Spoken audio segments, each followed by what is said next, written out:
Hi, I'm Kelly Phones. I'm an educator here at Montavilla Sewing Centers located in Portland, Oregon. Today we are going to be working with the Janome Memory Craft 9450. This machine is pretty incredible. Janome has done a fabulous job building machines with features that quilters really love. But on this machine, they have one little bitty thing that I have not encountered on any other machine. They have, and this is why I took one home, just for this, there is a built-in spotlight. And it perfectly lights up your needle area where usually that's the darkest part of the machine. So if you want the best lighting in any machine on the market, this is really the way to go. Plus it has all this other lighting. So first love on this machine, and I have a few other ones, use your spotlight. I don't think it's actually called a spotlight, but that's what I call it. This video is primarily going to cover how to thread your machine, wind your bobbin, and get your bobbin set. I always forget to show people how to change their presser foot, so we're going to start with that. There is a lever on the back of the ankle, which is the piece that holds the foot on, and you're just going to push this little lever right towards you, and that pops your foot off. So it's easy to go ahead and put it back on.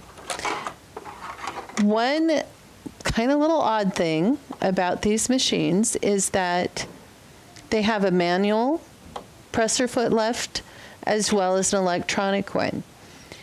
When you've been using your electronic one and it's all the way in the top position, it disengages your manual one. So to change your feet, you're going to want to drop your foot and raise it back up manually because you'll have more control over it.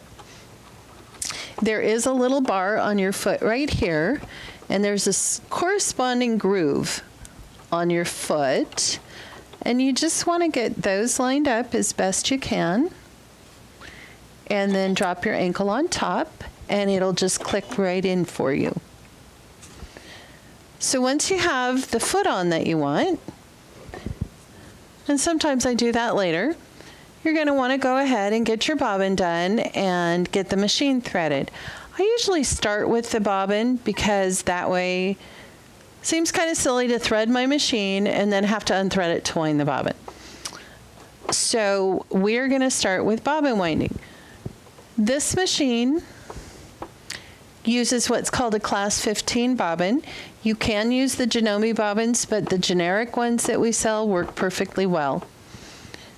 First thing you're going to do is take your bobbin, and this is your bobbin winder right here. You have this little platform, and you're just going to pop your bobbin right onto that little gray platform.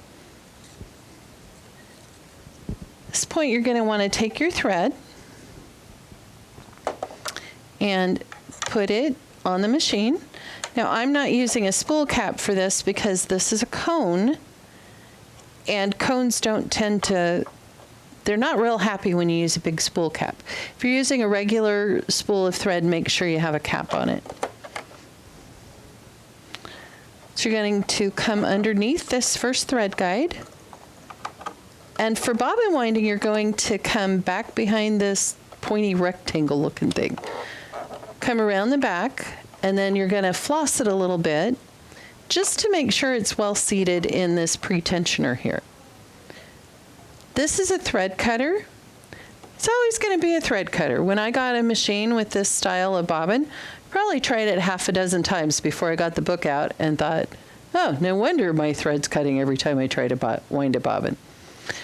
So you're going to just pull your thread around the bobbin and wind it around, half a dozen times. And then you're going to slip it into one of these grooves and gently trim it off. Push it over to the right, and you will see a little picture pop up in your screen reminding you that you are winding your bobbin. I prefer to use this button as opposed to the foot control to wind my bobbins, and I like the speed all the way up. If you prefer a different speed, just go ahead and slow it down. Now we're going to wind that bobbin.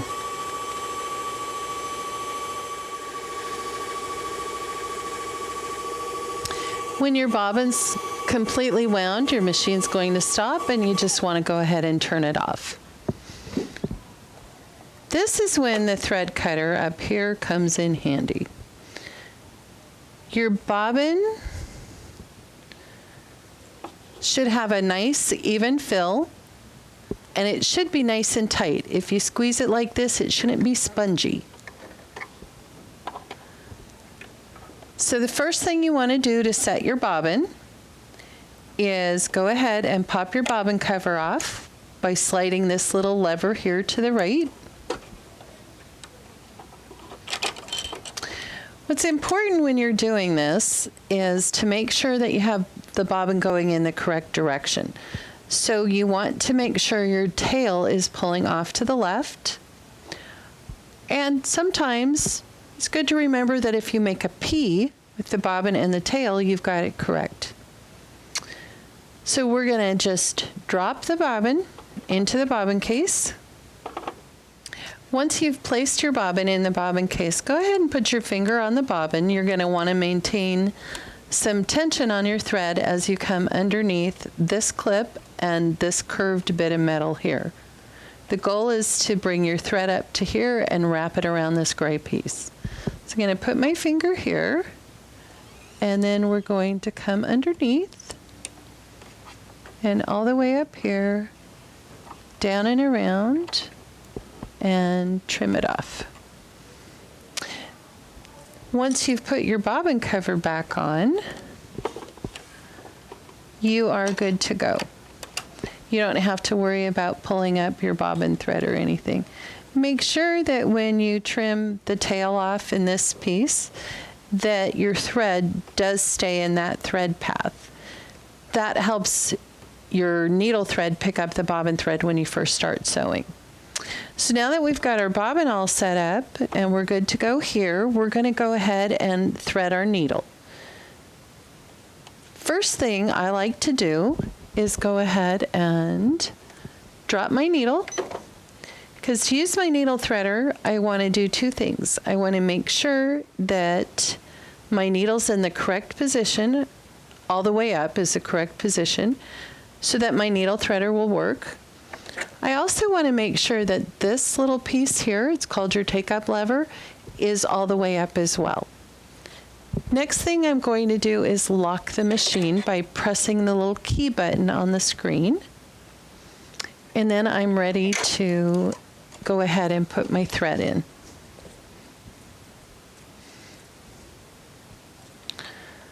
I'm going to put the thread on the spool pin.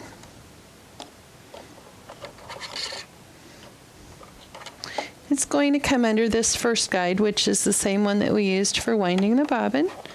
Come around here to the back, come straight forward.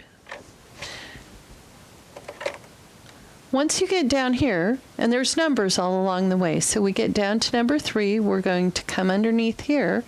What I want you to watch is how when we come up to this top area, we're going to go around to the right of the take-up lever, and we're just going to hug that curve, and when we pull it back to the front, it's going to get caught in that take-up lever.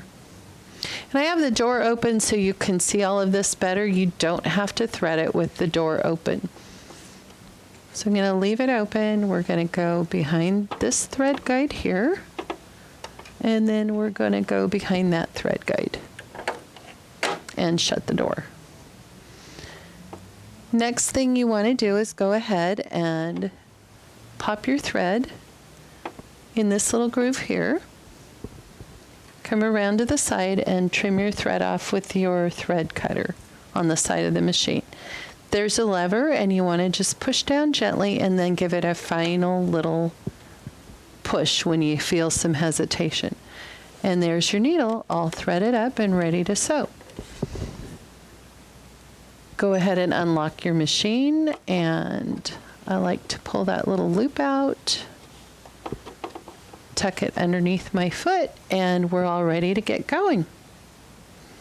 A couple of these buttons I think are as important getting to know what they are getting started as how to do the bobbin and thread the machine. So you've got your thread cutter here, so when you're done sewing, just hit that button, it'll trim your thread for you. This is your speed control, which we talked about a little bit when we were winding the bobbin. This is your electronic foot lift. Again, your needle up, down. These two buttons are your auto lock features, and we will be covering those more thoroughly in another video. This one will do a tie-off for you. This one is your reverse button. Now with this button, it works like your foot control does. So you can tap it and your machine will start sewing or wind your bobbins, do your buttonholes. If you prefer, you can plug in your foot control and use your foot control. I tend to use both. Hopefully this video will give you all of the information that you need just to get up and running and get started with your machine. If you do have any questions about anything we've covered in the video, feel free to give me a call at our Beaverton store. Happy sewing, everybody!